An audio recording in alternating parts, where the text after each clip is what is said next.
It's all change here then, with Théo Pourchaire stepping in as well for Alexander Rossi being injured. So it's all change once again. Toronto giving again more chances. That's what this circuit does best. Welcome to qualifying for round 13 of the NTT INDYCAR Series in 2024. Series on the live in 1 minute. 1 minute until we hand over to the world feed. Hello everybody and welcome to JBMotorsports coverage of the INDYCAR qualifying session as well. So this is how it's going to work. We're running low on team members, so the INDYCAR radio network are going to be taking you through the qualifying. I'll be sat here for a little bit of the session, just explaining how everything goes, making sure it's all good, and then we'll see who's going to be on pole. I will step into the commentary box occasionally as well to give my opinions. But this is going to be quite fun. The green light goes on and we're getting ready to get going. Herta topped practice 2 earlier on from Carl Kirkwood and Will Power. Scott Dixon and Alex Palou coming through. Apologies, no live coverage, but the global technological issue had issues with everything. We're still having problems. We'll give you that coverage later on in the week as well. Let's hand over now though to INDYCAR Radio as we get ready for qualifying to go green. This is the NTT INDYCAR Series. With live coverage of today's qualifying, this is the INDYCAR Radio Network. Ontario Honda dealers, Indy, Toronto, getting ready to go qualifying in the NTT INDYCAR Series to set the field for tomorrow's race. The big story, the injured hand of Alexander Rossi, his replacement, Théo Pourchaire, and our Joel Sebastianelli is with him. He's arrived in Toronto. And on his walk over to the car, all kinds of handshakes, high fives, and hugs. Everybody happy to see you, and I don't think anybody is happier to be here than you, Théo. Congratulations on making it here. Have you ever had a whirlwind travel day quite like the one that started at midnight when you left France? Oh, not really, to be honest. That was a very stressful situation, and I was really happy to receive the call from Tony to replace Alex. Of course, I'm thinking about Alex, as he's injured, not badly, thankfully. You know, he broke his thumb, but you know, I'm replacing him, trying to. It's not gonna be easy, you know. I'm here only for quali. Didn't sleep much, don't know the track, and didn't drive a race car since 4 or 5 weeks. So it's not gonna be an easy task, but I'm super happy to be here. I cannot ask for a much better, you know, call than I received yesterday night. So that call from Tony Kanaan came at about 6 o'clock yesterday evening. Around 10 o'clock, your engineers sent you some video and some data from the track. What, if anything, were you able to glean about the streets of Toronto? Yeah, I mean, I already did a little bit of simulator a few weeks ago when I was there to train for Laguna Seca, and I did Laguna, Mid-Ohio, and Toronto. So I did like probably half an hour of simulator 6 weeks ago, but you know, I watched a lot of onboards. I know the gears. I watched, of course, you know, I'm watching every sessions of INDYCAR since Laguna Seca. It's an amazing championship, and you know, I truly love INDYCAR. So I hope I can be back one day full time, and I have this opportunity today. I will try to make the best out of this opportunity. But as I said, it's not gonna be easy. But tomorrow will be the most important day for me. So today it's only about learning the track. So given the circumstances, what is the objective for today and tomorrow? I think the goal is just to, you know, focus myself on learning again all the procedures with this car. I did 5 races, which is not much, but enough to, you know, remember how it feels like. But it's a very good car to drive. I love street course tracks. I'm always performing well. So as I said, you know, I don't know the track, and I will have maybe 5 to 8 laps to do to learn everything and to do a good lap time. So I'm not putting too much pressure on myself. There's the hybrid as well. It's going to be my first real session with the hybrid system. So you know, it's cool, but I enjoy it, and I'm back with the Aero McLaren. You know, I know everybody in this team. They were really happy to see me again, and I was happy to see them again. You know, so it's a cool feeling to know the team as well. You know, it's like a family as well. We will see you in Group 2, Théo Pourchaire. We'll let you get suited up. Thank you for your time. Thank you very much. Top 10 finish among those 5 starts for Aero McLaren, and Matt Brabham joins us, filling in for Davey Hamilton, who will rejoin us tomorrow. This is a former Formula 2 champion, and this is a talented young race car driver. And of all the scenarios, though, given as he referenced his familiarity with the team, that's a huge benefit in terms of him getting up to speed quickly. Yeah, absolutely. But as I said, you could hear it in his voice. I mean, he's it's going to be a challenging task for him, and it's all the odds are stacked against him. You know, missing out on practice, never been here before. Mentioned some stuff with the simulator, and obviously did a few races this year. But tremendous talent. So, I mean, I think the only thing in his way is just laps, and he'll get a few of those here, but not many. And I think when it comes down to qualifying, though, it's just such a hard thing to do. When you've had no laps. So I think, you know, if he could beat anyone, that would be, I would be impressed. Well, it's clear that Zach Brown and Gavin Ward put a lot of stock in Tony Kanaan, and this sounds like essentially this was TK's call. Yeah, it sounded like TK was behind the scenes calling drivers. I was just in the paddock a few minutes ago talking to a few other drivers as well. And, yeah, I mean, it seemed like TK took control of this. And, yeah, I mean, he's working his way into that team, and I mean, TK knows and understands these guys better than anyone because he was a driver himself. So, I mean, yeah, it sounded like he had a lot to do with it. Well, the delay, we should be qualifying now, but the AMR INDYCAR safety crew and track officials were working on a raised bolt on a manhole cover into turn number 9. We'll give you the lineup for group number 1. It'll be Kyle Kirkwood, Scott Dixon, Scott McLaughlin, Joseph Newgarden, Marcus Armstrong, David Malukas, Felix Rosenquist, Hunter McElroy, Christian Rasmussen, Nolan Siegel, Santino Ferrucci, Toby Sowery, and Pietro Fittipaldi. Kirkwood was second fast. Colton Hurd has been fast all weekend. Marcus Ericsson had some engine woes, but still managed to be 12th fastest in practice. So Andretti Global, for one, Matt Brabham has unloaded awfully quick here on the streets of Toronto. Yeah, absolutely. And the one thing I see is that Kirkwood and Herder are split up in the groups. I'm sure Michael's happy to see that. Both those drivers were first and second in the last practice session. But, yeah, no, Andretti looking super strong. Ganassi looks strong as always. And then, obviously, we got a few sleepers in there with Lundgaard.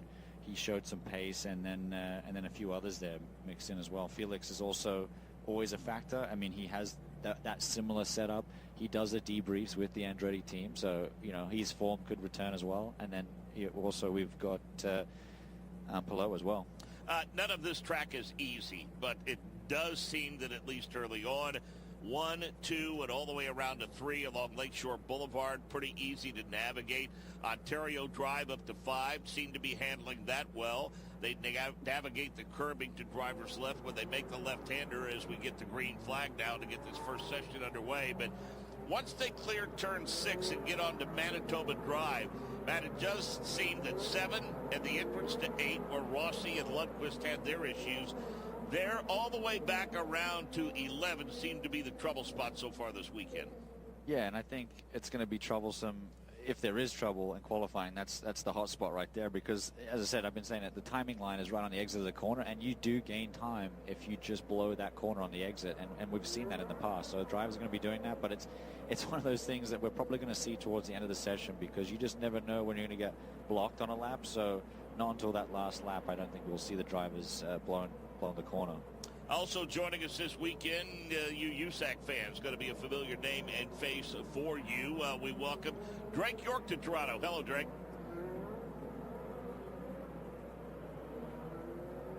Drake.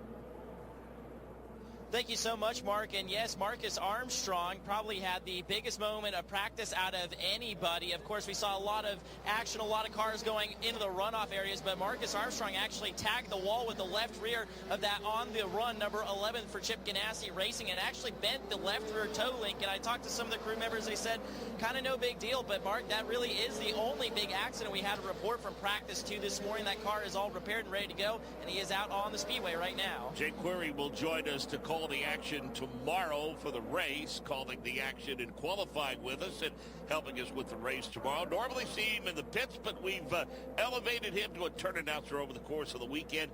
We talked about turn 5 and how it's not caused much of an issue so far.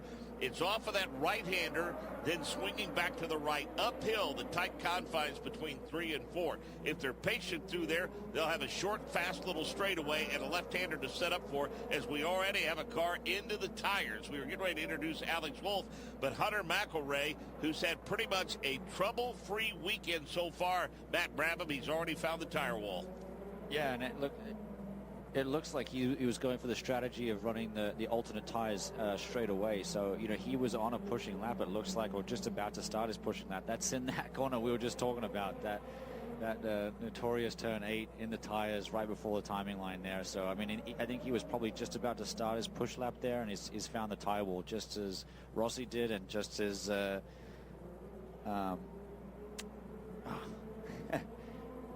Lundqvist, that's right. Yeah, just as Lundqvist did as well. So, yeah, I mean, that's a shame. I think he was going to be really good in this qualifying session. But as I said, I know Hunter. I've been teammates with him. He's one of those drivers, it's all or nothing. And he showed amazing speed in the practice sessions. But, yeah, unfortunately, it looks like his qualifying's come to an end. Yeah, well, you've had a chance to take a look at a couple of replays. And, again, as we've alluded to on a couple of occasions, we have incidents in that turn. I mean, you're going to have to pick and choose your line through there, Matt, because there's no question the bumps really affect your ability to navigate that turn.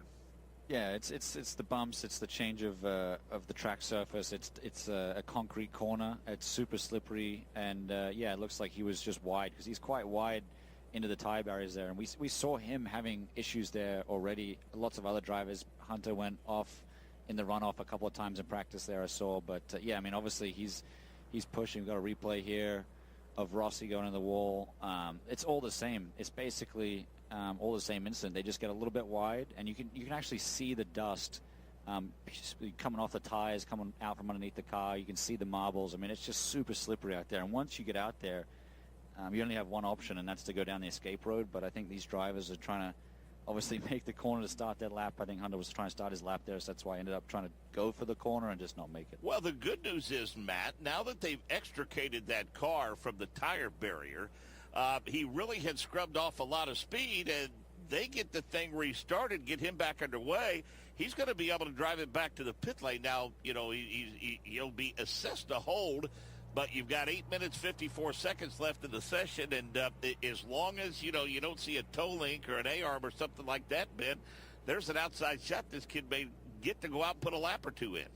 Yeah, we can see the mechanics. They're jumping on the car. They're moving the wheel around. They're just inspecting it now to see if there's any damage. But, yeah, I mean, if there's nothing too crazy, if the suspension's okay, if the push rods are okay, they'll just change the front wing there probably, check the tire pressures, and he could see him go back out again. But, yeah, as we see, they're just spinning the tire. We got a thumbs up, so that's always a good sign. But, yeah, it doesn't look like there's too much damage. It just nosed in, and they pulled him back out. And, yeah, we'll see. It's going to obviously affect his qualifying, but could be still okay for him. Yeah, they're looking at that wing assembly right now and spending a lot of time looking around that suspension. And while we continue to keep an eye on that, we were about to bring in Alex Wolff when the proceedings in doing so were disrupted a little bit by the issue of involving Hunter McElroy. Now we can finally welcome you this afternoon. Hello, Alex Wolff. What are you going to be keeping your eye on today? Well, Mark James, I'll be keeping an eye, as you said, in that section as they start to exit turn 4 and they head up for that 90-degree left-hander, which is turn 5 of the shadows of BMO Field, the home for the Toronto FC Soccer Club and also the CFL's Toronto Argonauts. Once they head out of there, a critical turn, because if you hit those curbs just at the wrong angle, the wrong way, it could launch you towards the tire barrier to their right at the outset of that turn, and then you try to get the power down as you go around a sweeping right-hander of turn 6 and up onto Manitoba Drive and into turn 7. It should be interesting come race day, because things that maybe start to stack up in turn 3 could really come to a conclusion up in 5. And we're looking at the tire strategy, and we mentioned we already saw Hunter McElroy on the alternates, and we see Rasmussen, Pietro Fittipaldi, Toby Sowery. Those guys were down at the bottom of timing and scoring, and I guess they're trying to stack those alternates, Matt, from a perspective of somebody who, as we suggested earlier, maybe they're just trying to negotiate getting themselves into the round of 12 and see what happens from there.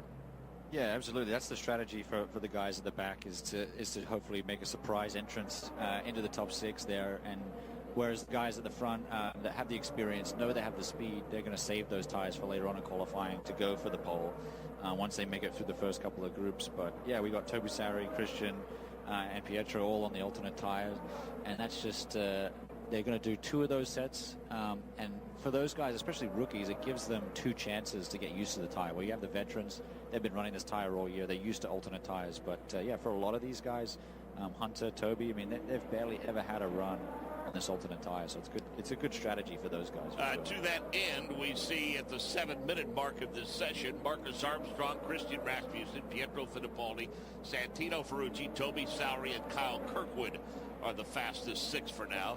David Malukas, Scott Dixon, Felix Rosenquist, Nolan Siegel, Joseph Newgarden, Hunter McElroy. Doesn't look like he's going to move on. Drake York is waiting for the debrief to conclude, and then we'll hopefully get the opportunity to talk to that young driver who I'm sure is very, very frustrated at this turn of events. I mean, he was all smiles after the first couple of practice sessions. Just like that, Scott McLaughlin has pedaled it a little quicker. He has gone to P1, and we see him working his way along that back straightaway, starting to set up for turn number 3, and not too far behind him, Alex Wolff, will be Scott Dixon. You'll see Scott McLaughlin climb on the binders now. He makes that right-hander, slips across that concrete patch, and there he is into your view.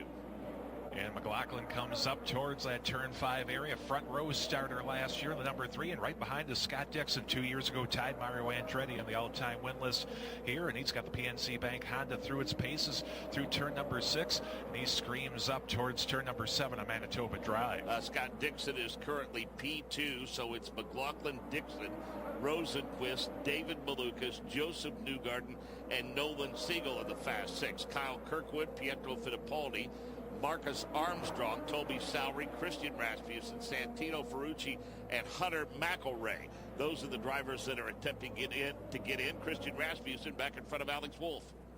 And Rasmussen, last year's Indy Next by Firestone champion. Great qualifying effort at Mid-Ohio 2 weeks ago.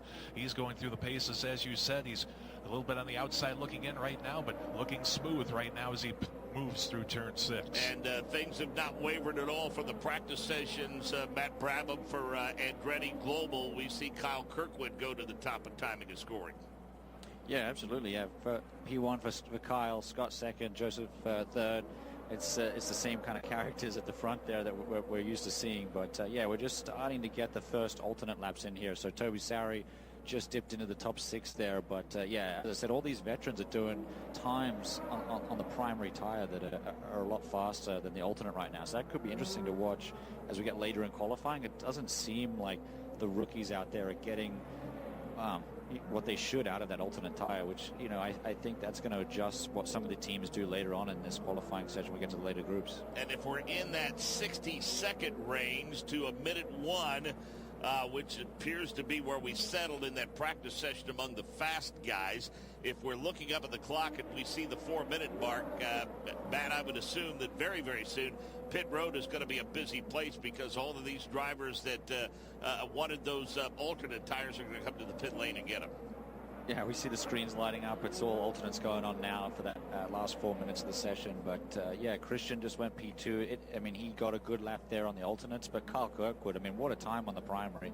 He's looking really strong. And we'll see kind of where everyone stacks up once they get these alternate laps in towards the end here. To Joel Sebastianelli. Your observation is correct. With 3 minutes and 42 seconds remaining in this session, almost everybody going out on the green sidewall alternate Firestone tires. That is with the exception, I believe, of Joseph Newgarden, who I saw just flash by on the primary blacks. Scott McLaughlin and Scott Dixon were both asked if they wanted any changes. They are fast enough already, and they asked for none. Scott McLaughlin setting up for the right-hander in turn number 3. He'll scoot it across that concrete patch to the bottom. Not at full song yet, Alex Wolff, but he should be very, very soon. Yep, he's starting to build up that speed as he takes a little bit of a conservative line about halfway over the curbing on the inside of turn number 5. He goes through turn 6, and right behind him is going to be Scott Dixon. Scott Dixon right now 4th on the speed charts in this group, and he'll come in, take a little bit more of an aggressive line through turn 5 on the inside of that left-hander. He puts the power down through turn number 6, and Joseph Newgarden should be on his way momentarily. 5th right now, a former winner here on the streets of Toronto, Ontario, Canada. He's a little bit slow as he's going to be getting ready to try to get a hot lap going for Team Penske. Kyle Kirkwood, Christian Rasmussen, Scott McLaughlin, Scott Dixon, Joseph Newgarden, David Malukas, the Fast Six, Salry, Fittipaldi, Armstrong, Siegel, Rosenquist, Ferrucci, and McElray all on the outside looking in. McElray will, in fact, not move on. So, Matt Brabham, you get kind of an out lap, and then you've got one lap for the sweet spot on these alternates? Yeah, it depends. It depends what happens on your flying lap. If you go out, you warm the tire up, and then you start your flying lap. And obviously, it depends on the traffic, depends on where the team sends you out. But if you do get blocked on your fast lap, you can conserve a little bit for the rest of the lap and spread yourself out again and go for a second flying lap. But to me, it looks like a lot of these teams have built in a second flying lap just in case for reds and different isn't happening. But no, I mean, you generally get one lap, and if you got to make it work on the one lap, otherwise you're probably not going to be through the top 6. Practice session on Friday, practice session this morning, the other forms of racing, the other classes, if you will, that are here this weekend. Can we surmise by all of that the grip level is probably as high as it's been throughout the course of the 2 days? Yeah, it's something that we spend a lot of time on when we're engineering the cars, is looking at the track level grip, and there's just something that changes when you put IndyCar out with a bunch of alternate tires on. It completely changes the track, especially for all the other guys that are racing here this weekend. Once qualifying starts, you see that alternate tire come on.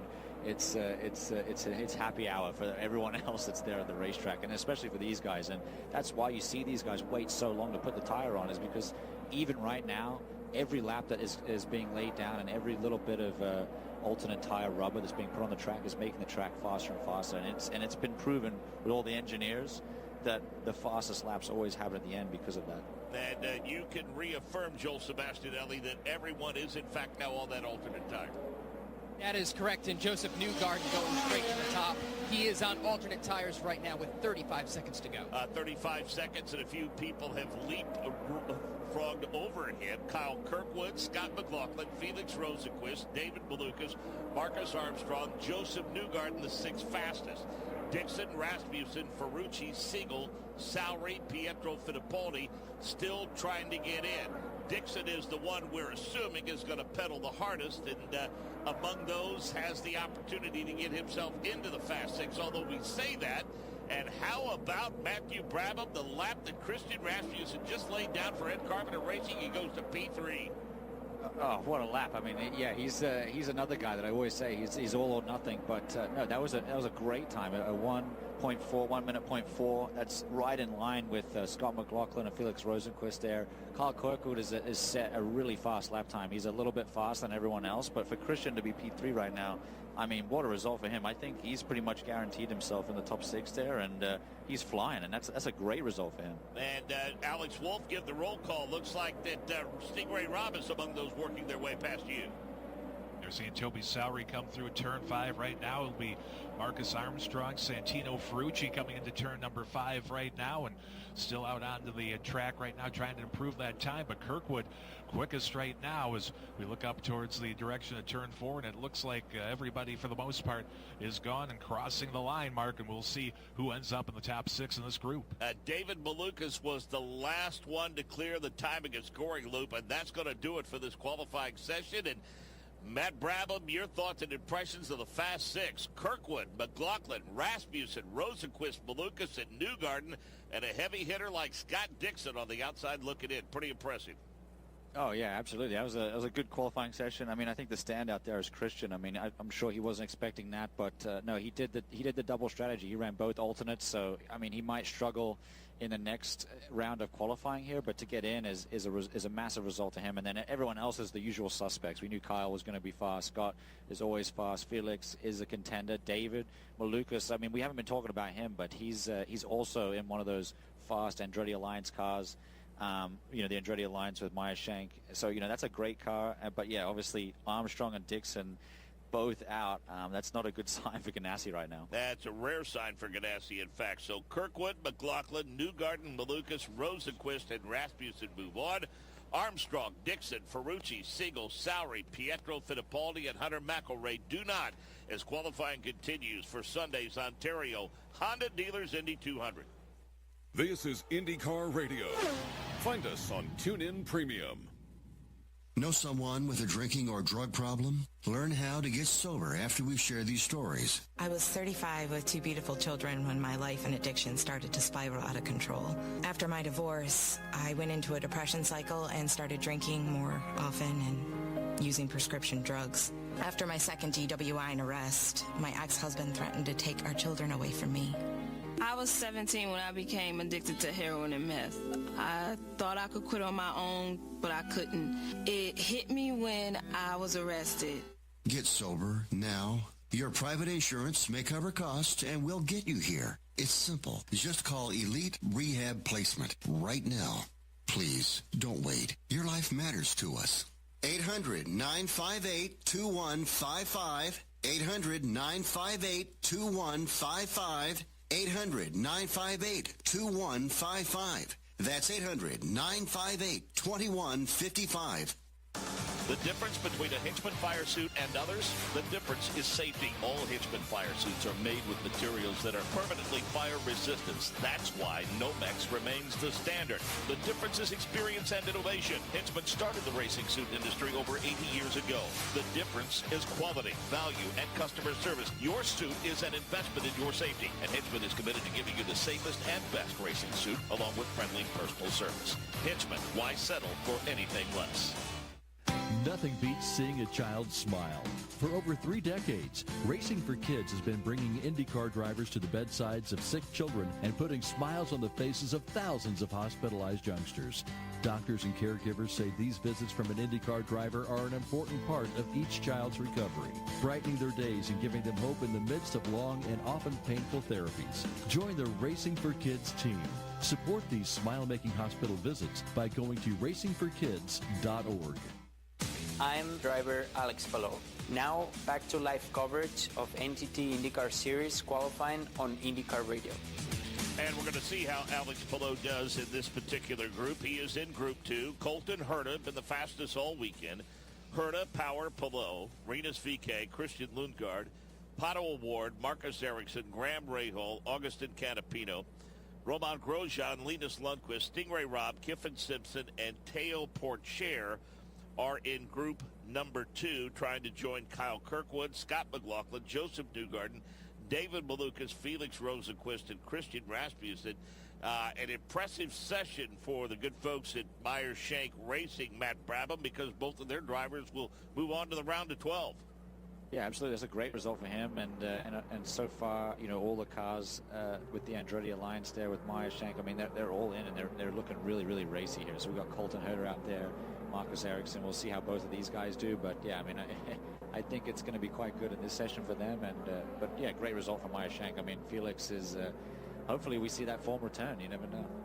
So we're setting at a minute 1:06.98 for Kirkwood. Conventional wisdom tells you this second group may actually be a bit faster, but the question I have is, by the time we get back to the Firestone Fast 6, do we expect a 58 or a 59?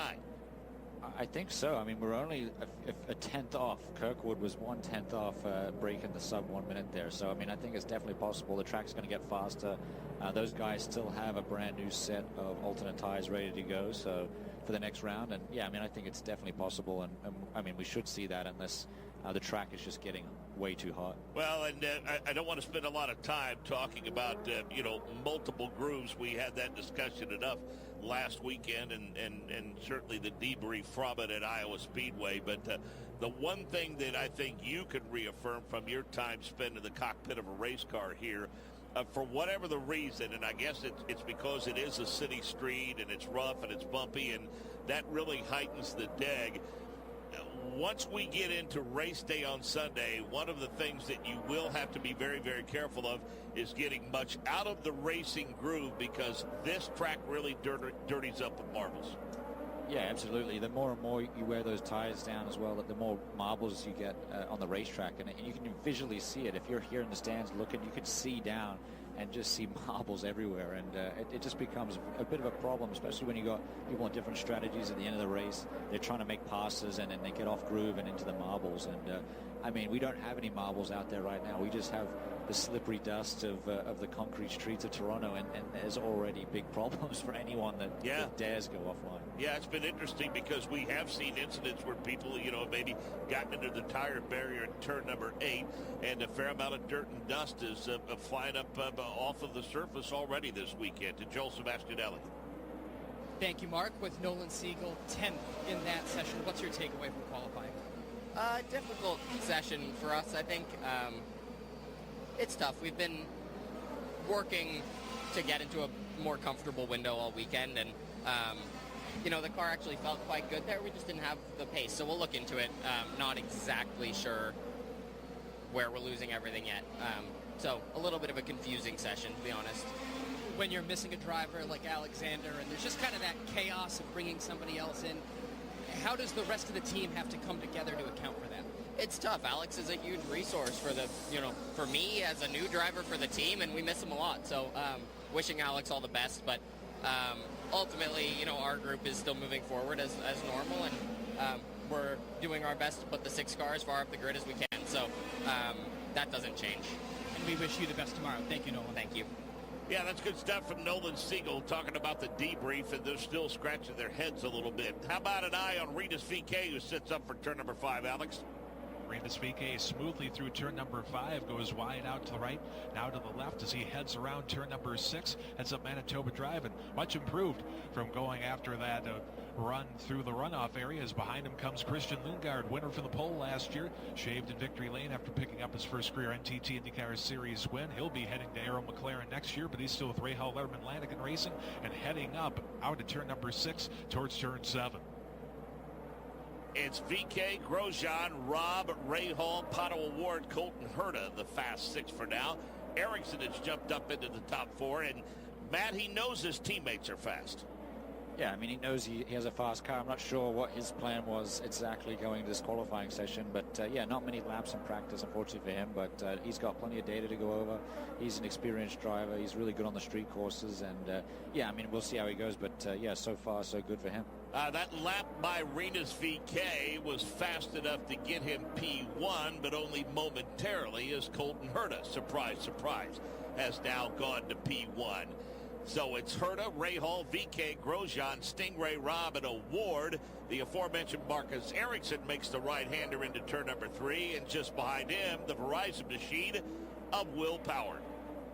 Marcus Ericsson goes through about middle of the curb and also does through that line a little bit conservative for Will Power and Marcus Ericsson. Ericsson shoots up out of turn number 6, as does Will Power. Teo Pourchaire is through, as comes Kiffin Simpson. Alex Palou, second place finisher last Sunday, and Colton Herta, the second fastest right now. They're all coming through turn 5 and turn 6, looking good and fast. Go back to Joel. With Santino Ferrucci 9th fastest in that session, what's your takeaway from qualifying today? Yeah, you know, we kind of just mistimed it, right? Just error in our calculations, just a bit unfortunate. We were out way too long on reds, way too heavy with the fuel when the tires were at their optimum, and you know, we ended up running three laps at the same pace. But you know, when you're out there on reds and people are coming out on sicker tires and you're just catching traffic, there's nothing you can do. So it kind of just, it's terrible for us because now we start buried in the pack and it's never good here, but we'll make do for tomorrow and pass some more cars like Iowa, I guess. You guys have shown a lot of pace, 7 top 10s this year. Do you feel like you'll have the race pace for tomorrow? Yeah, you know, obviously we've had great race pace all year long. I don't think that's going to change. You know, we're fighting some balance issues here this weekend, which we've been off the back foot since FP1, just trying to get some things changed. But, you know, that's how it goes sometimes with some of these street courses. So we'll get it all tuned up and we'll be good to go. Appreciate your time, Santino Ferrucci. It's getting busy down here. That time in qualifying. All right, let's go to Drake. Mark, a lot of drivers starting to come in for those Firestone alternate green sidewall tires. Palou, Herta. Right in front of me is Romain Grosjean. It seems like right now, Mark, we're in the great threshold once again of everybody coming down for Firestone green sidewall alternates. That would make sense at the 4.5-minute mark. So essentially the unofficial intermission, if you will. Herta, Power, Palou, Ericsson, Grosjean. Graham Rahal 6th fastest as he heads to Alex Wolff. Graham Rahal, whose father Bobby won the first race on the streets of Toronto in 1986, comes through turn number 5, goes into turn number 6 as he begins to put heat in the tires, as does Alex Palou as he comes through turn number 5. We also see Teo Porcher, who ironically, as we're in the hometown of John Candy, has had a day full of planes, trains, and automobiles as he gets reacquainted with McLaren and acquainted with the streets of Toronto. That's why you are the voice of Lima, Ohio. Boy, a planes, trains, and automobile reference. That was well done, Alex Wolff. Colton Herta, Will Power, Alex Palou, Marcus Ericsson, Romain Grosjean, Graham Rahal, the Fast Six. Lundgaard, Kiffin Simpson, Linus Lundqvist, Stingray Robb, Augustin Canapino, Teo Porcher, currently 12th fastest, then Rinus VeeKay and Pato O'Ward. So, Matt Brabham, are you familiar with that reference by Alex Wolff, the movie Planes, Trains, and Automobiles? No, not particularly, boy. but I've seen that thing, that reference flying around here this weekend on Twitter and all kinds of things. So, yeah, but not really. And it was really well done. Well, Google it, as they say, Matthew. That'll clear it up for you. So 3 minutes remaining in this session, and got to feel awfully good for Andretti Global. I mean, they unloaded fast, Matt, and it looks like they're staying fast for sure. Yeah, both cars. We got Colton and Marcus here in the top 6 just on that primary run, and they're looking really strong. Obviously, we got Graham and Christian Lundgaard on the border there, trying to get in. But yeah, everyone's on alternates. They're all spacing each other out and trying to find clear track. And then also we've got Theo. He's been out there and he's ran the most laps, and that makes sense. Obviously, trying to get him just a comfortable here. And we'll see if he can do a final run here, but no, everyone's going for that last lap except him. He's been out there a little bit longer. Well, I mean, Alex Wolff, we saw it at the end of the practice session, and now we're seeing at the end of this round of qualifying. Sometimes that real estate's been awfully tough to find. O'Ward, Palou, others were really wide to the elbows through your portion of the course. Oh, absolutely. Some of the gamesmanship of some drivers trying to get that gap and other ones just wanting to get going. Saw Alex Palou, Kiffin Simpson about a lap ago trying to get that gap going side by side. Earlier today in my section during practice, Felix Rosenqvist finally got pretty frustrated and just slalomed through 2 or 3 cars. So varying strategies as Pato O'Ward now comes up in anger through turn number 5. Heavy over the curbing, gets a good wide turn, heads up towards turn 6. He's got Teo Porcher in turn. Going to driver's left, making a pass at Kiffin Simpson was Alex Palou, and we also see Lundgaard and VeeKay coming up in turn number 5. So with a minute and a half left, things getting busy, and still some drivers trying to move over to get that gap, as it's going to be time of the essence. And Matt, how about Graham Rahal? He's gone to P1. Been a pretty good weekend for Graham, all in all. Yeah, he's had a great weekend so far. I saw him getting ready. He looked like he was focused more than usual. But no, I think he knows they have good cars here. They obviously had a really good result last year, and Christian Lundgaard is going to be thinking the same thing. Hey, look, like we had such a good result last year. The only difference or the slight change is the hybrid system. Let's see what we can do and get the most out of it. And that's a great lap from him. Him and Will Power have done the same time. And that was a lap that was good enough to get through in the previous group. So we'll see how it all shakes out here in the last few 30 seconds here. But no, that could be strong enough to keep him through. Errol McLaren parade in front of you, Alex Wolff. Pato O'Ward the first through, Teo Porcher in tow, as both of them trying to improve greatly, as we see Colton Herta coming through as well, Palou and Simpson. So we're seeing a lot of the teams coming through almost in groups with Simpson, VeeKay. Also see Augustin Canapino coming through, so it's a busy place with under a half a minute left in this back half of the track. Colton Herta jumps back up to P1. Marcus Ericsson is second fastest, then Palou, then Power, then Rahal, then Grosjean. If we look outside of the Fast Six, Canapino, O'Ward, VeeKay, Lundgaard, Kiffin Simpson, Lundqvist, Stingray Robb, and Teo Porcher. And the time is about to wind down on the session. And lo and behold, surprise, surprise, Matt Brabham, Will Power goes to P1. Absolutely, and he's so close to breaking that 1 minute mark. He's 600ths off going 59 seconds around this racetrack, and that's a really fast lap from Will Power. He's looking strong. When he starts getting into his rhythm, he's very hard to beat in qualifying. But yeah, Will Power, the Andretti's a second and third. It seemed like Ganassi has been struggling a little bit, but Alex Palou doing his usual self and throwing himself in there at the moment. And, you know, that's the thing as we watch cars continue to clear the timing and scoring loop. Got a handful of cars looking to do so. Bit of a surprise. Pato O'Ward could only improve his position to 8th. Waiting for Kiffin Simpson to clear that timing line. It looks like Kiffin Simpson's going to settle in to that 10th position and bump Ritas VK to 11th. Looks like Teo Porcher's going to have to settle for 12th. Linus Lundqvist, the last car to cross that line, and Lundqvist right now slots in at the 12th position. So Power, Ericsson, Herta, Palou, Rahal, and Grosjean, the fast 6, failing to move on. Canapino, Pato O'Ward, Lundgaard, Kiffin Simpson, Ritas VK, Lundqvist, Porcher, and Stingray Robb do not move on. Back to conversation about Alex Palou.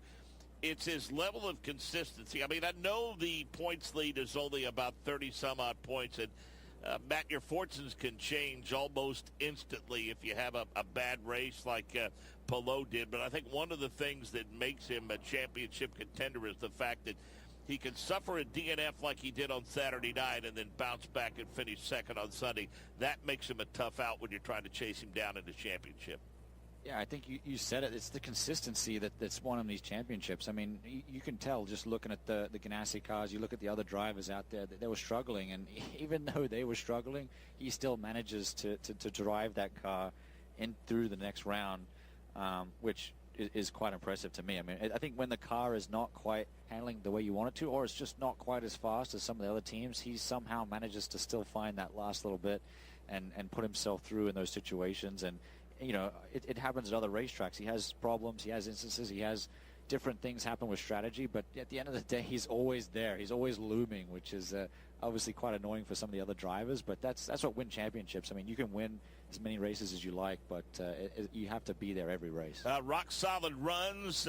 Hats off to Andretti Global for getting Marcus Ericsson into the round of 12 with the issues that they've had this weekend. You know, Graham Rahal's got to be happy with his performance. And how about Roman Grosjean? I mean, over the last 3 or 4 races, his qualifying pace at his race pace, Matthew, has really picked up. Yeah, that's a great result for those guys. I mean, they were both 6th and 7th there, really close to getting both cars through. And, yeah, that's a good job from that team. And obviously, I think Graham Rahal was pretty happy as well. I mean, he's got through. He's beaten his teammate there, and he's through as well. So Kyle Kirkwood, Scott McLaughlin, Joseph Newgarden, David Malukas, Felix Rosenquist, Christian Rasmussen, Colton Herta, Will Power, Alex Palou, Marcus Ericsson, Graham Rahal, Roman Grosjean. That's the round of 12 as qualifying continues for the Ontario Honda dealers, Indy, Toronto. This is IndyCar Radio. Find and follow us on Amazon Music. Attention, those of you looking to go on a fun vacation and see the world on the cheap. Today, the U.S. dollar is worth even more in other countries, so there's never been a better time to travel outside the USA. The dollar is worth over $1.30 in Canadian dollars, and it's the same for Australia. You can fly there today and have fun and maximize your travel dollar. Your U.S. dollar is worth over $3 in Brazilian reals, and it's worth over $18 in Mexican pesos. Plus, in Argentina, it's worth over $27 in Argentine pesos. Just think of the bargains you'll get. And the way you get the cheapest airfare to any destination is by calling Tickets That Cheap. Save up to 75% on your foreign vacation tickets. Don't wait. Call now. 800-932-1548. 800-932-1548. 800-932-1548. That's 800-932-1548. Gear up for the NTT INDYCAR Series with all of the latest gear and official merchandise. Whether you're cheering trackside or from home, dive into the action with INDYCAR gear. From driver essentials to team apparel, we've got it all. The excitement doesn't stop at the trackside store. Shop online at shop.indycar.com and get it shipped straight to you. Gear up and be a part of the action. Today, more than ever before, women are on the front lines of America's defense. These brave women struggle and sacrifice to help keep our country secure. They deserve to be recognized for their service as guardians of freedom. Please support the American Legion's efforts to serve the growing number of women veterans. Go to legion.org/honor veterans to find out how you can help. I'm driver Graham Rahal. Now back to live coverage of NTT IndyCar Series qualifying on INDYCAR Radio. A couple of minutes from the round of 12. Let's hear from some of the drivers that did not move on, most notably Stingray Rob. Drake? Well, I've caught up with Stingray Rob, Mark, and at Stingray, you walked over to me very frustrated. So what was the thing that frustrated you most there out of that qualifying run that you were looking for? Just speed. We didn't have any speed. And your teammate Santino Ferrucci, I haven't got a chance to talk to him, but he also did not make it out of Q1. So is it just a team-wide problem right now? You know, I don't really know what it is. I think that we're struggling with something that we just haven't figured out yet. We've been trying different setups last 2 days, and that one didn't work for us. So we'll probably unwind that a little bit and hopefully figure out something in the warm-up tomorrow, because right now we're missing a lot. All right, Stingray Rob not very happy after his qualifying run. He's very eager to head back to the paddock and debrief even more with his team and try to make some adjustments on this AJ Foyt Racing number 41. Yeah, that debrief going to take some time, Matt, because it sounds like collectively as a team they're scratching their head a little bit. Although you heard Santino Ferrucci talk about some of the traffic. You also heard him bemoan the fact that maybe too much fuel was in the car, which affected the weight. So some of that stuff is indeed self-inflicted. The traffic's not for sure, but all in all, it sounds like both of those drivers are still searching for answers as we get ready for race day tomorrow. So that makes that 30-minute warm-up on Sunday very, very significant for them. Yeah, absolutely. I mean, usually those warm-ups are just for the crew guys doing practice pit stops. But as I said, yeah, they're going to be throwing all kinds of things at those cars to try and make them fast. And it's a bit of a, just blindly throwing darts at the wall.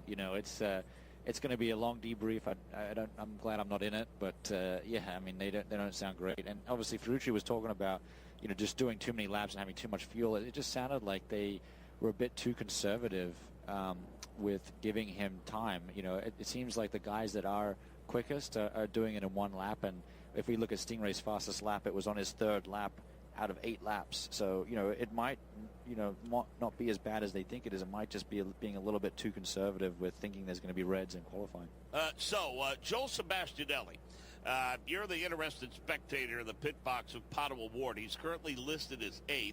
Our timing and scoring has not been cleared. We just got a look at a replay on our multi-spring monitor, and we think race control might be looking into something. Is Pato out of the car? Pato is not out of the car right now. I heard a number of drivers over the radio talking about whether or not they may have been impeded. We actually have a video up on the big screen right now that looked like Kiffin Simpson on the left and the DHL Honda also on Pato's left. Now, you guys will have to confirm who it is that they're actually investigating, but Pato, who finished this session or would qualify in 16th position if these results stand, has still not gotten out of the car while IndyCar looks this all over. We've had a look at a couple of the replays, and let's, say what it is. I mean, let's face it, Matt, if you catch somebody between 3 and 4, you catch somebody between 5 and 6, or you even catch somebody between 8 and 9 and going over to 10, chances are you're going to impede a lap, but I don't know that you're doing it intentionally. You're just doing it in basically a single-file portion of the racetrack. Yeah, I think that's why they're taking quite a lot of time to look at this, because you got 2 points of view here. You got the point of view that, they obviously were impeding Pato there. He had nowhere to go. He was going to go through, but then you have also the angle of, that's just the flow of traffic. These guys are trying to get their clean laps too. So we just get the word from race control that indeed qualifying interference, that penalty has been levied against Alex Palou. So that was involving the car of Pato O'Ward. So race control looked at it, felt like maybe he impeded that lap, or felt like he did indeed impede that lap. So that's an interesting turn of events, Matt. Yeah, so I guess, but I don't think Pato's even through yet, because that's only one car. Alex Palou looks like he's dipping out of the top 6. Pato is still 7th.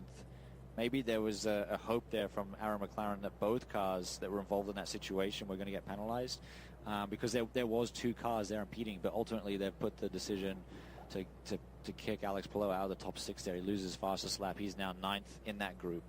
But yeah, I mean, that's just unfortunate. I don't think he did really anything wrong. It was just kind of unfortunate timing. And I mean, as I said, I think that's probably more on the teams of where they cycle the cars out. Because as a driver, you're trying to start your lap, and when you look behind you in that corner in the mirror, you can't see Pato coming because it's blind with the walls here, and the closing rate and distance is just way too fast for a driver to see that in the mirror. It all just comes down to team communication, telling him what's coming. Yeah, you're looking at it again right now. You're seeing the replay. And there's no question it took an evasive maneuver to avoid him, but I think as much as anything, it's where they caught one another on the racetrack. Yeah, I mean, we're looking at a slow-mo here, and it obviously looks bad for Alex and clearly impeding Pato. But, I mean, what you don't realize is that happened in a fraction of a second. And he probably had no idea that Pato was there. And as I said, it looks like to me he just had no idea that he was coming, and that comes down to team communication here. And that can be difficult at a street track like this with all the walls, the buildings, the high-rises. I know myself, I've had a lot of problems with radios here working, so that could be just one of those things that caught Alex out. And we were just saying, you know, he always seems to throw himself in there when the times are tough. But, yeah, unfortunately he got caught out on that one. So Award goes from 16th to 14th. Alex Palou now will start in the 18th position. And what that does is that moves Augustin Canapino into the round of 12. So it's Power, Ericsson, Herta, Rahal, Grosjean, and Canapino. So Juncos Holliger gets both cars into the next round, Matt. Yeah, we're watching more replays here. There's even more cars falling over each other, but no other penalties for them. But I guess they weren't cars in question for the top 6. So great result for Juncos Hollinger there. I mean, they're going to be stoked with that. And I think they still have tires available to keep going. It's not like they did the rookie strategy with 2 alternates. They still have their sticker alternates for the next round as well. So it's going to be interesting to see how they play out. Let's hear from Kiffin Simpson, Drake. Thank you so much, Mark. Kiffin Simpson now just hopping out of the race car. And Kiffin, we made the comment earlier, a lot of drivers were still waiting on potential penalties to come out from IndyCar. So were you sitting in the car for as long as you were in hopes that IndyCar would bump your way into the Fast 12? Yeah, maybe. I mean, it was more of a precautionary thing.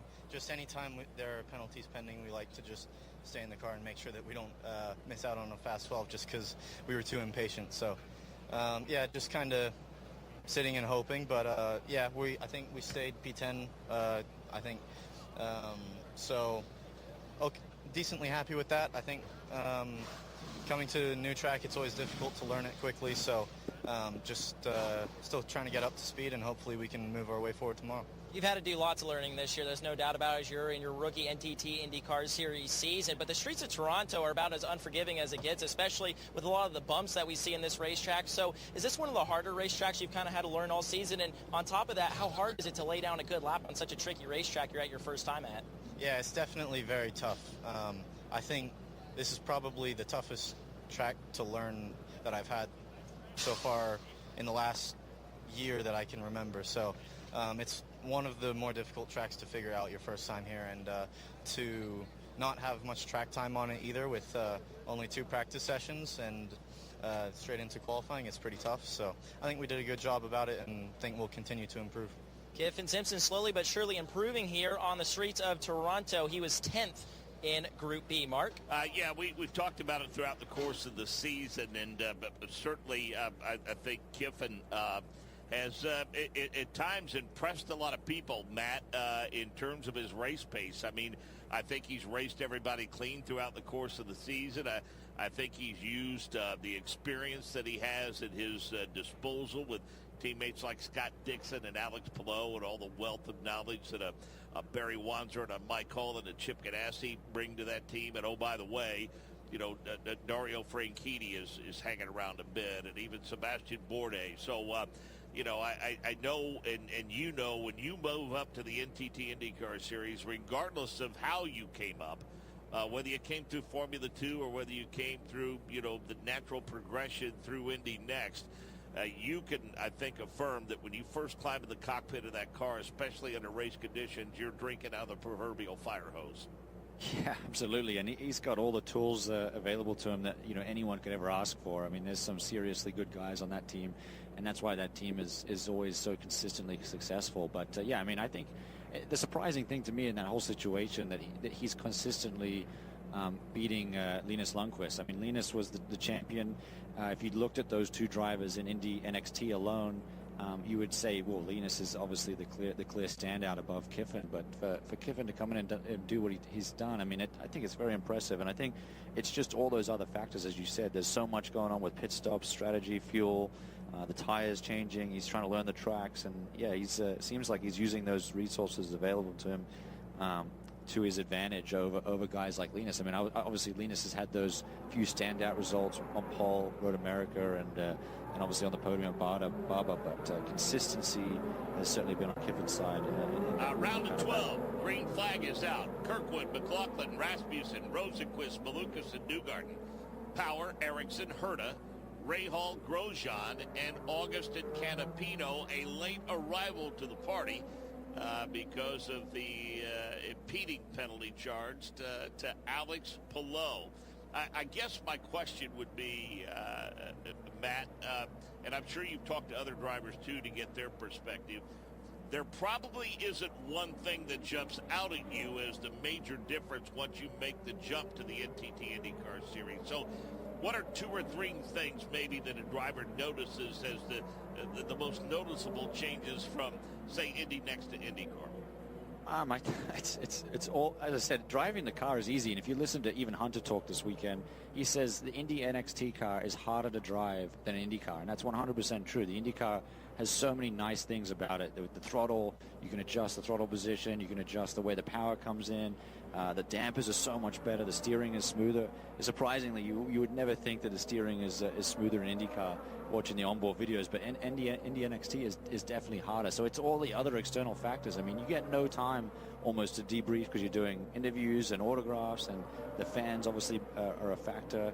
And then you obviously have all the commitments with the team, the sponsors, I mean, and the pit stops. I mean, I think that it's all those other factors are really what affects you, and is the hardest thing to get used to as an IndyCar driver. Well, you're too nice as a driver. You talk about interviews. You can do what some guys do and just wave the media off, but not you. You always didn't talk to them, and we appreciated that. So this session underway with 9 minutes to go in it.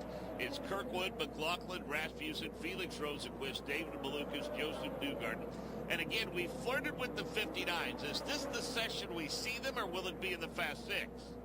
If I was going to put my own opinion on it, I think it's this session because I think we'll run out of alternates towards the end of the next session, and primaries might actually start being faster because there hasn't been super big time differences from primaries to alternates yet. But yeah, I mean, I think this is the session we're going to see some fast times.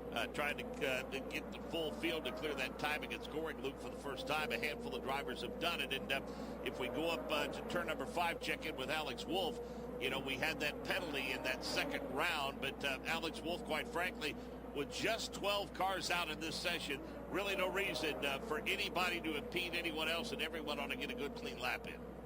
No, absolutely. I think with the 12 cars in this session, it becomes a situation of if you're unable to get a good, clean lap, that might be your problem. A guy getting a clean lap right now is Scott McLaughlin as he's through turn number 5, turn number 6. He's got Colton Herta behind him as the cars starting to come up to temperature for this session of 12 and trying to see if they can lay down some quick times about 2 minutes in. Got Felix Rosenqvist, Colton Herta. Now Scott McLaughlin, Colton Herta. Back to Felix Rosenqvist. So it's Rosenqvist, McLaughlin, Herta, Rahal, Grosjean, and Canapino, the Fast Six for now. Newgarden, Malukas, Will Power, Kyle Kirkwood, Rasmussen, and Ericsson are the one pedaling. But again, don't lull yourself into a false sense of security here, Matt Brabham, because simple fact of the matter is we get down to about 3 minutes remaining in this session. We're going to be on the alternates. Yeah, absolutely. We all got primaries out there right now. They're doing their banker laps in case something happens, like a red, but all still pretty fast times. And, I mean, Graham Rahal's is looking pretty racy out there. Roman goes P2. But, yeah, I mean, it's hard to know what the primary tire is. I mean, these guys have the car set up for the alternate. And so, you know, the primary could just throw little teasers here or there is what's going to happen in the race. But no, I mean, this is not really the time we're going to see these guys really pushing. It's more of a banker lap, and then once they throw that alternate on, we get 4 minutes to go in the session. They go out, they find their clear track. That's when we're really going to see where everyone filters out, and that's where it is. Colton Herta, P1, McLaughlin, Rosenquist, Grosjean, Kirkwood, and Malukas. On the outside looking in, we see Graham Rahal bump up to P4. So now Malukas is 7th. It changes again as Canapino goes to 5th fastest with his teammate Grosjean just behind him. Now we see David Malukas pop up to P5, and that bumps Grosjean out. Now we see Kyle Kirkwood go to P1. He leapfrogs over his teammate Colton Herta. So it's Kirkwood, Herta, Newgarden, Grosjean, McLaughlin, and Rosenquist, Rahal, Malukas, Canapino, Power, Ericsson, and Rasmussen. And there's no question the heat's finally up in those primaries, and the times are getting quicker, Matt. Yeah, it looks like it took 3 laps. Everyone's on their 3rd lap here, putting their fastest time in. But Kirkwood is only 4/10 off on a primary tire run to a sub 59. So, I mean, that time in itself was enough to get him through the group stages against all the alternate tires. So, I mean, Herta just went P1 again in his 300ths of a sub 59 time. So, yeah, I mean, these guys are flying. I mean, this is a super fast session. And, yeah, as I said, I think the primary tire is not that much slower. I mean, that's the fastest time all weekend right now. And that was on a primary tire from Colton Herta on the 4th lap. So I think, these primaries are nearly as fast as the alternates. It's not a huge difference right now. How about Marcus Ericsson? He heads your way, Alex Wolf. Marcus Ericsson showing the strength of that Andretti Global Street Course program as he hit the ground running after that trouble yesterday. And he's looking good with about a half a groove off. A little squirrely on the exit of turn number 6, just as I say that. But he looks to be clean and green as the 28 car heads up Manitoba Drive. Kyle Kirkwood a little squirrely off of turn number 11. That's the final turn, Matt. And over the course of the weekend, as these guys really start pushing the ragged edge, I do think they bumped that wall out a little bit, especially from where it was a couple of years ago. But there's no question that thing narrows up a little faster at the exit 11 than you think it might. Yeah, absolutely. It's a wide corner on entry. It's blind, and then it really narrows up on the exit there. And they've tried to wind that thing up over the years because it was really treacherous, and that's why we saw a lot of crashes in the past. But, those guys, they're going to constantly wear that signage out, and they're going to have to keep painting that thing every night. So we've reached the intermission, if you will, in this round of 12, and we see Herta, Kirkwood, Rasmussen, Grosjean, Rahal, and McLaughlin, the fast 6, trying to get in the second half of the session. Newgarden, Ericsson, Rosenquist, Malukas, Willpower, and Augustin Canapino. We did get a look on our monitor of a couple of cars in the pit lane when they came in for service, and so I was surprised to see that there were quite a few cars adjusting wings. I mean, these are not just tire and fuel stops. There's constant communication between you guys in the cockpit and your race strategists and your engineers. You're always wanting as much help as you can get. Yeah, absolutely. As you get more runs on these alternate tires in this qualifying configuration with low fuel, you start to get a little bit of a better feel with the setup, and quick things that you can change are wing angles. And generally, the setup is always a little bit loose heading into qualifying, but as the track rubbers in, generally with these cars, the rear gets grippier and grippier, and you have to keep adding more front wing. To Joel. And that was noticeable from listening to the radio chatter, too. Very few adjustments in those first qualifying laps, but now as we move into the Fast 12, wing adjustments all across the board. Scott McLaughlin called for one at pit out, said, I could really use the help, guys. They put in one turn of front wing as they put him on the alternate tires. And of note for him, whether or not this helps, he said, hey, Scott, we're going to hold you a little bit longer than everybody else, get you some free track. That's exactly what they did for the 3 he just went out a moment ago. And, Matt, when a driver says, I need some help, and they adjust those wing angles, can we infer that means the driver perhaps has taken full advantage and gotten everything out of the adjustments that he can make in the cockpit, and now he needs some external help? Yeah, absolutely. There's all kinds of things you do in the cockpit. You can soften and stiffen the roll bars, but eventually you just run out of the tools is what you say. And once you run out of tools, there's nothing else that you can do inside the cockpit. So then you're relying on the team. I need some help. That's probably what Scott was referring to. He's like, I'm maxed out on the tools already, guys. So give me something to get this car to rotate and turn better. Well, let's talk about your reference to those roll bars, and you soften or stiffen them. To the layperson, what is exactly the purpose of that, and what is the end result? What will be the benefit? Well, the quickest way to describe it is the softer you go with roll bars, the more grip you get, whether it's front or rear. So, you know, you can adjust both. You go softer on the front, stiffer on the rear. That's going to give you more front grip. But as I said, there's notches, and you only have about 5 clicks of either way. So you run out of those tools pretty quickly, and they're very light changes. I mean, you max those out almost instantly. They're just little massages here and there for the drivers. Colton Herta, Kyle Kirkwood, Christian Rasmussen, Roman Grosjean, Graham Rahal, and Scott McLaughlin are your fast 6 for now. Newgarden, Ericsson, Rosenqvist, Malukas, Will Power, Augustin Canapino, all pedaling enough. Speaking of Graham Rahal, he's in front of Alex Wolff. Graham Rahal, the United Rentals car with a royal blue and accents of safety orange, about a foot and a half off of the inside wall in turn 6, goes out against the left side wall on the outside of turn number 6, and Graham Rahal trying to improve on that time as he goes up towards turn number 7. David Malukas a little too strong, and he has worked himself into the runoff area, Matt. Yeah, it's quite common. I mean, obviously it's pushing. This is the push time right now. We've only got 54 seconds left, and these drivers are going sub 1 minute. So we got 3:59s on the board already. So I mean, the track is just getting super fast. There goes Felix P1 on a lap 59.5. He's the fastest car out there at the moment, and yeah, we've only got maybe 1 or 2 more laps here on these alternate tires. So they're pedaling plenty hard in one of the Juncos Hollinger's car. That's the 77 of Roman Grosjean to Alex Wolff. Roman Grosjean, he gets aggressive, almost got the left side tires up off the ground as he went through turn number 5 over that curbing. But he's cleanly through there, and he goes through turn number 6, the Juncos Hollinger car off of a 4th place finish last month at Laguna Seca, trying to prove in this qualifying session as right now we get into the final seconds. We are into the final seconds, 10 to be in fact, and here comes the Verizon machine your way, Alex. Will Power, 2-time pole sitter here in Toronto, gets that right rear almost close to the wall on the inside of turn number 5. He now comes through turn number 6. He's up Manitoba Drive, and the Verizon Chevrolet trying to prove on a 7th position. McLaughlin Herta coming your way now, Alex. McLaughlin right now in these final seconds, he's 11th. Herta behind him in 4th. We also see the tragically hip Honda for David Malukas, a popular car in the paddock. They're all through turn number 5 trying to get their final laps laid down. And Mark, where do they end up on the chart? Yeah, a lot of folks going to be rooting for that car this weekend as we see Graham Rahal working his way through turn number 3 as all of the cars now are clearing that timing and scoring loop and seeing what they were able to accomplish on this final lap. One of the last to do so would be Graham Rahal. Christian Rasmussen, I think he's the last one, Alex. He's headed your way. His last one through, and he gets a good exit off of 5, gets a little bit out of shape working that steering wheel in turn number 6, and he does a power slide as he goes off of turn number 6.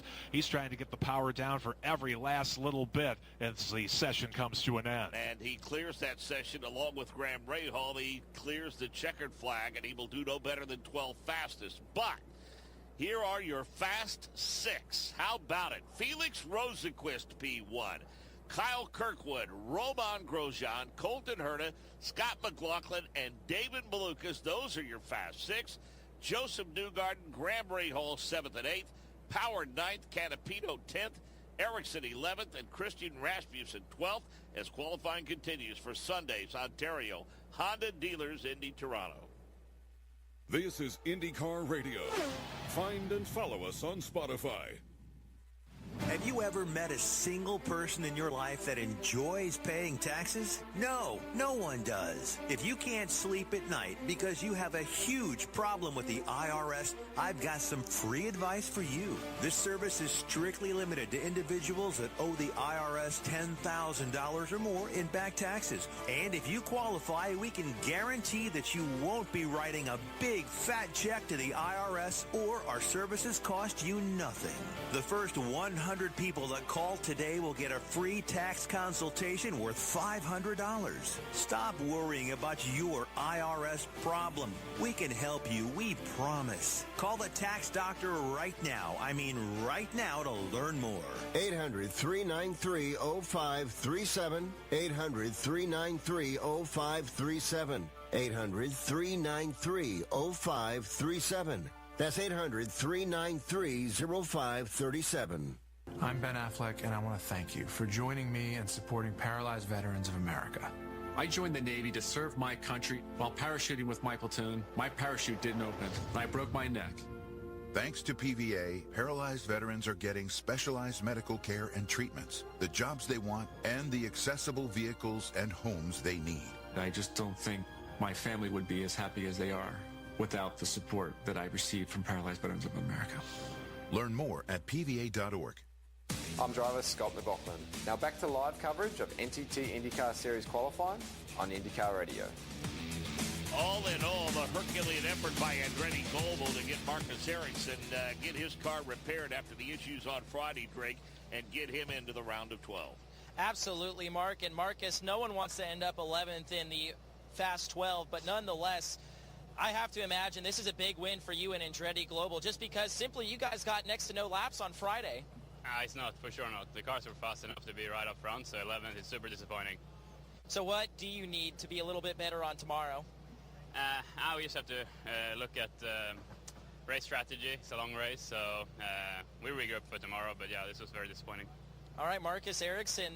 Matt, I think you can speak to this. No race car driver is ever thrilled with 11th, but I'm sure the team is after, as Mark said, the Herculean effort they went through. Yeah, absolutely. I think the disappointment right there is just he got beat by his teammates. I mean, no one likes to get beat by their in-camp cars, and yeah, we've seen actually some penalties dished out here. We've got a different Fast 6 now. Yeah, we do, and of course David Malukas went into the runoff area, so David Malukas has been dispatched down to 12th.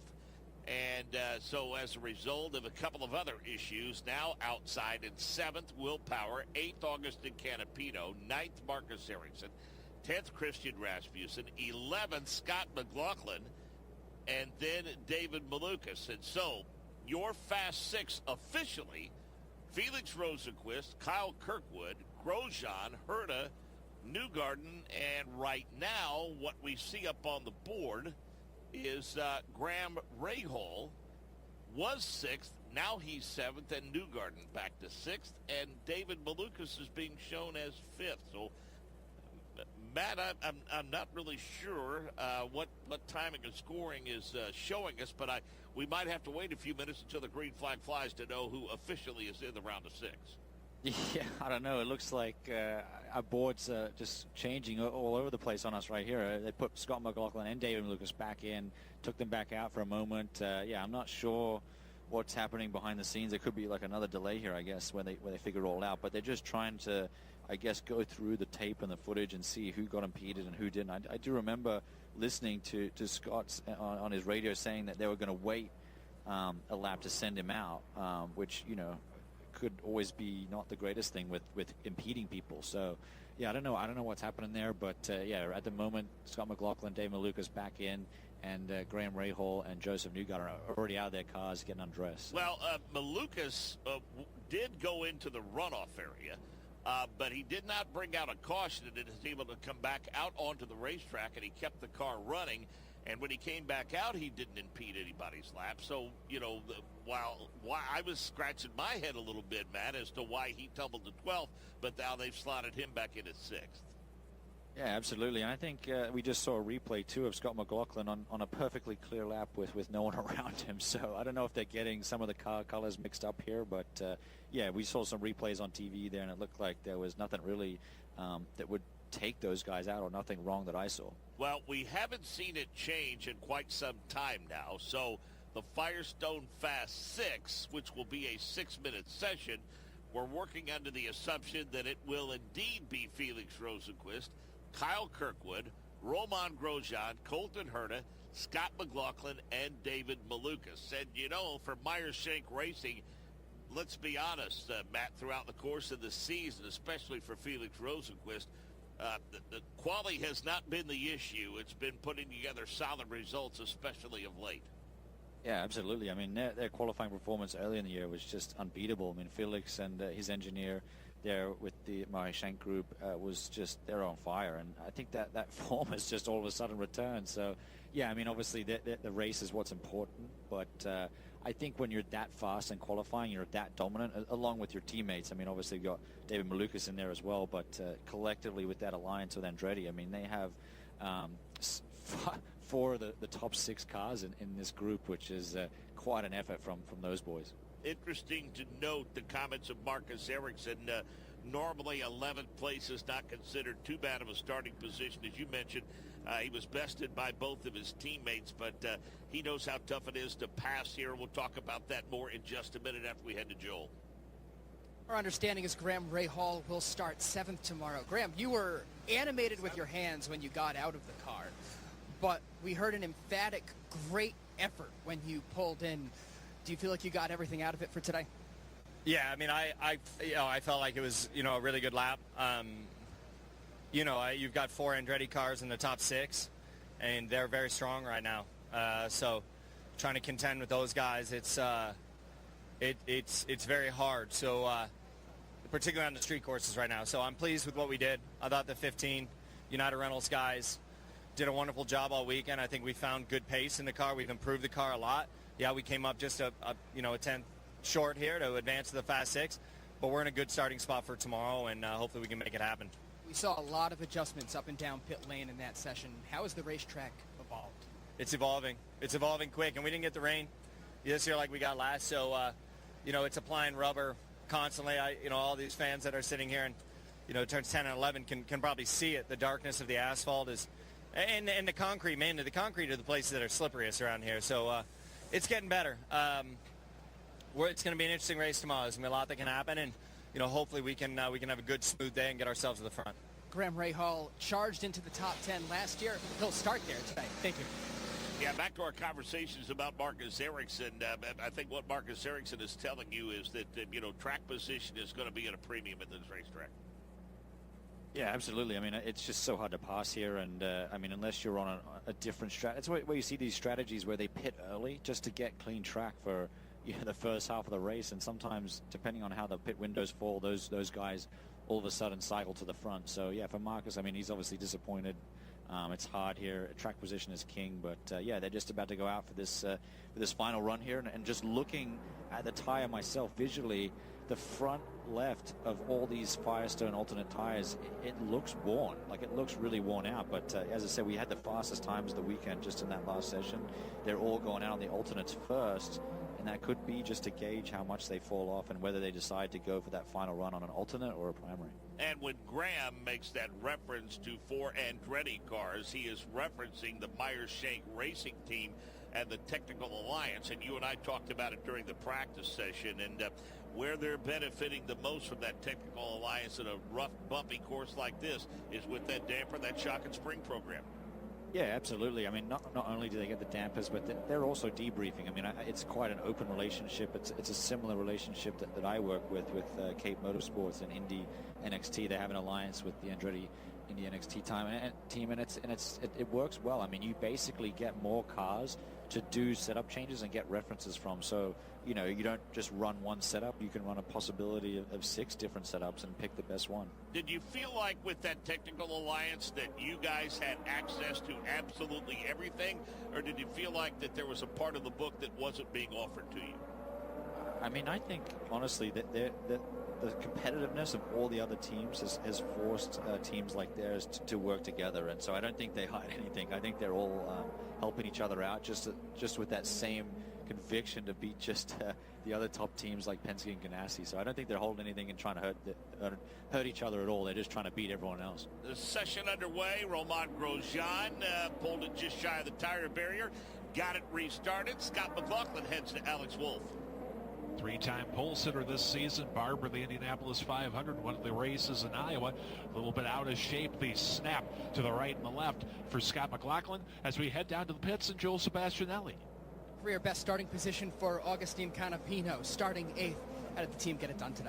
Yes, good job. Thanks for the team, for the Bundesliga. Thanks for Team Chevy. Unfortunately, we didn't a good fast 12. We need to take a look on what happened there, but anyway, it's a really good qualification for me, for the team. We'll see what happens tomorrow. Continuing a strong effort for the team here. Callum Ilott had the best start for the team, 7th 2 years ago. Thank you, Augustine. Thank you. Good stuff from Augustin Canapino, and all in all, a good session for them. I mean, they get a driver into the Firestone Fast 6, and Canapino's got to roll off 8th. They got to be overall, or roll off in the top 10. Overall, they got to be very happy with that, Matt. Oh yeah, I mean that's a great result for them. I mean obviously they're competing against the big teams and doing a great job of it. And I mean it's tough out there. I mean you have, as I said, Andretti's has this whole alliance. They're doing that just to beat all these other teams and be the dominant force. And I mean yeah, for them to mix it up with the big boys and put in times like that at a track like this where it's just so bumpy. I mean your setup has to be perfect. No question, he's shown a bit of pace in this second half of the season. Talking about Romain Grosjean, who exits turn 4. Grosjean, who's guaranteed his best career start here in Toronto, was 9th a year ago. He swings wide out of turn number 5. He goes into turn number 6, right down against that inside wall, gets close on the exit to hitting that wall like we saw with McLaughlin. But Grosjean is nice and clean through there in the 77 car, and he continues to try to hit the alternate timing line before heading for the pits. Yep, navigates troublesome turn number 8, and he will indeed slide that on to the pits. And, they had to make some adjustments to this pit lane, and you come upon it in a hurry. It's a fairly long one, and it has its twists and turns for sure. Let's go to pit lane, check in with Greg. Romain Grosjean just coming to the attention of the 77 crew. They started there on scuff alternates, and they changed them out for scuff alternates, and no surprise to see them dive in. As Mark, we talk about the tire changes throughout the day, but important to note, they are going out now on scuff Firestone green sidewall alternates. 66 machine of David Malukas. I think this is more or less an outlap for him, Alex Wolf. You'll be able to tell that by his pace. That's right. Slow, conservative, trying to build heat in those alternate tires. He right now takes, again, a wide exit off of turn number 5 into turn number 6, and now he's going to drop the hammer and try to get that 66 car going for a flying lap with just over 2 minutes left. Turner, McLaughlin, Grosjean, Rosenquist, Kirkwood, and Malukas. That's the top 6 right now as we're trying to set the field for tomorrow's race as Romain Grosjean is on his outlap, Alex. Grosjean with the black with green accents, number 77 car, the Juncos Hollinger Racing Chevrolet, coming up to speed with Felix Rosenquist looking for his second street course pole position of the season. He looks to be getting after a little bit more. Pole sitter in Long Beach. Colton Herta 2 years ago, the pole sitter comes out of turn number 4. He's up to turn number 5, the minute 45 remaining in this session. And coming up from behind is going to be Scott McLaughlin, the 3 car for Team Penske. So things starting to get busy in this Fast 6 as we get into the last 90 seconds, and some fast cars, of course, trying to lay down some fast times. 90 seconds remaining in the session, and Matt Brabham, you're looking somewhat clairvoyant. You predicted Colton Herta, and right now everybody's chasing him with a minute 20 left in the session. Hey, look, there's still 1 minute left, so we'll see how it goes. But yeah, I mean, it's interesting to see. They're not under sub 59s now, and they have all had a couple of runs on these alternate tires. So they've all just gone for the alternates to keeping those on. But yeah, I mean, I think a lot of them, it's almost like not who has the best car and the fastest car right now. It's almost who's looked after those alternates for this final run here. Yeah, that's the thing that is the challenge. And we talked about the fact that they only have those alternates at their disposal on Friday, and it's nothing but primaries on Saturday. So, I mean, those race strategists and those crew chiefs and the drivers really have to work in lockstep to make sure they assign those tires in the right order to get you through qualifying. Yeah, and I think the difference now, oh wow, Herta just 59.7, first one of the 59s, at least in this session. Great time from him. But yeah, I mean, I think it comes down to at the end here, who did the least amount of laps. We heard Ferrucci, he did 3 laps, had too much fuel, and some of these guys have done 2 laps or 1 lap as they've gone through these group stages. And the guys that have only done 1 lap and had the confidence to just bang it out are the ones that are going to really benefit here. And I think Scott McLaughlin is probably one of those, because he's only scraped through in the last 2 sessions, and now he's sitting P2. So Kyle Kirkwood jumps up to P1. Colton Herta, Scott McLaughlin, David Malukas, Romain Grosjean, and Felix Rosenquist. Those are the 6 in order. Speaking of Felix Rosenquist, he heads to turn 5. Show and tell time in this session as Rosenquist comes through. Colton Herta's behind about 2/10 off of his teammate Kyle Kirkwood, really pushing after it as we see the final seconds tick away. Scott McLaughlin, the last one through in turn number 5. He gets that right rear close to the wall on exit from turn number 5. Tightly through turn number 6, swings wide, heading for that alternate timeline. He's right now 4th on the charts. And Mark, where'd he end up? Herta was able to jump back to P1 as we're waiting for Scott McLaughlin to bring that Gallagher machine past the timeline. Looks like he's going to do it in P4. And Matt Bradham, you called it. Colton Herta is P1, a 59.5430. Then Kirkwood, then Rosenquist, then McLaughlin, Grosjean, and David Malukas. A fascinating Fast Six. Oh, I mean, they were just trading positions there at the end. Kyle went fastest for a lap, half a lap, then Colton, and then Kyle again, and then Colton managed to squeeze it out there in the end. But yeah, I mean, that's what I said. I think Colton just had this a little bit of an ability to just squeeze out that last little bit, and he's the fastest car today, and what a run. I mean, that's a 59.5 on scrubbed red tires, alternate tires. I mean, that's obviously mega job from Andretti, 1-2, and then obviously Maya Shank. That's a great result as well with Felix in P3.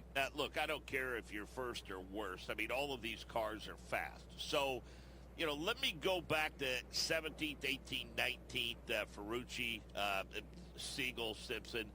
Okay, from a driver's perspective, what is different? What feels different about the car for a Colton Herta or a Kyle Kirkwood or a Felix Rosenquist that are among the Fast Six? I think it depends who you are. As we heard Nolan talking, I mean, he just had no idea why he was slow. I mean, and to me that means that the car feels good, but you do a lap and you're just nowhere on the time charts, and that's one of the worst positions to be in, because then you go back and you basically just have to rely on the engineers and go through all the data and hopefully guess of the direction that you need to go in. But there's definitely guys that are going to be back there.